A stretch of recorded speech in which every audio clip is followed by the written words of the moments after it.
I'm Dr. Jerry Hesch at Hesch Institute in Aurora, Colorado. I'm an orthopedic manual physical therapist, and I'm doing a demonstration on a scar.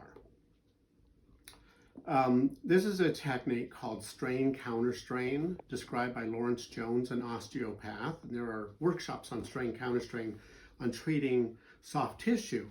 I don't know if there's much literature on treating scar or not. I'm going to have to dig into that and find out. I don't think there is, but here's a demonstration.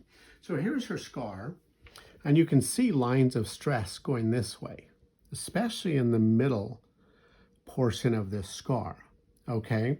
Now if I capture, I just happen to treat this already, so I'm going to come here, and I'm going to capture this tissue, and I'm going to go inferiorly, load it till it stops, and then spring it. Load it, drag it up. Okay, you can see that I pulled it up and it moves that way. Then I'm going to go at an angle that way and it moves. But when I try and drag it down this way, that way, there's resistance there. Okay, so the technique involves taking a body part into the direction of ease. So this is the direction of ease. And I'm going to hold it there for 2 minutes. And then we'll retest motion in this direction. I took a scar workshop and the focus was on massage for scars. They mentioned this, that there are indirect techniques, but they did not demonstrate it.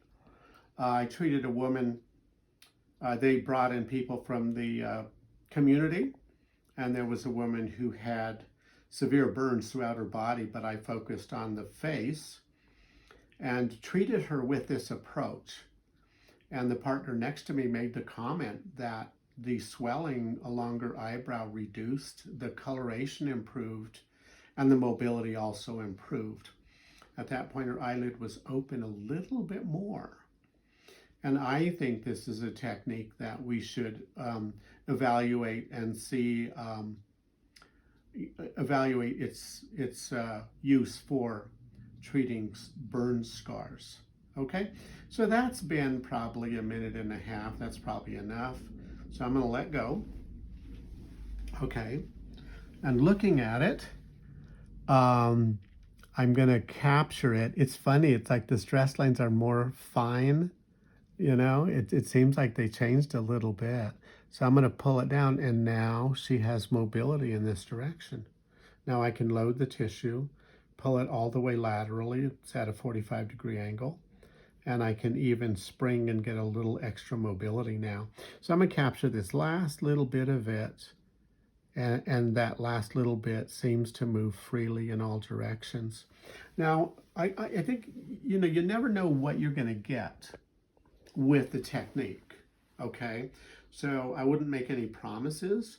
Can you sit up and move your arm around and give me some feedback? And just keep the camera down. I haven't asked her yet. Is it okay to have your picture in the film or not? Your preference? That's fine. It's okay? Alrighty. Good. So give me some feedback. Well, I feel like it's less tensions and I can stretch my shoulders more. Okay. So it's more flexible. Uh-huh.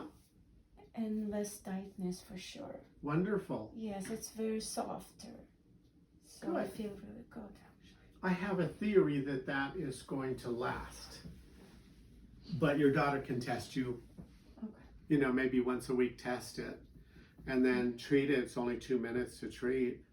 And when you start going 2 weeks in a row without it needing that, then test her once a month, and I think you'll quickly get to a place where it just stays free. So I'm not releasing the scar inside the scar. Okay, I don't think we can do that most of the time. Mm-hmm. Okay, but we're releasing tissue around the scar, so that the scar is then like a plastic toy, that bathtub toy for the kids. Now it can move around in all directions instead of it being kind of pulled over one direction. That's the analogy I use. So I'm going to do a lot more experimenting with this, and this is my first posting on it, and thanks for letting us do this. Thank you, doctor. Thank you. Appreciate it. Thanks.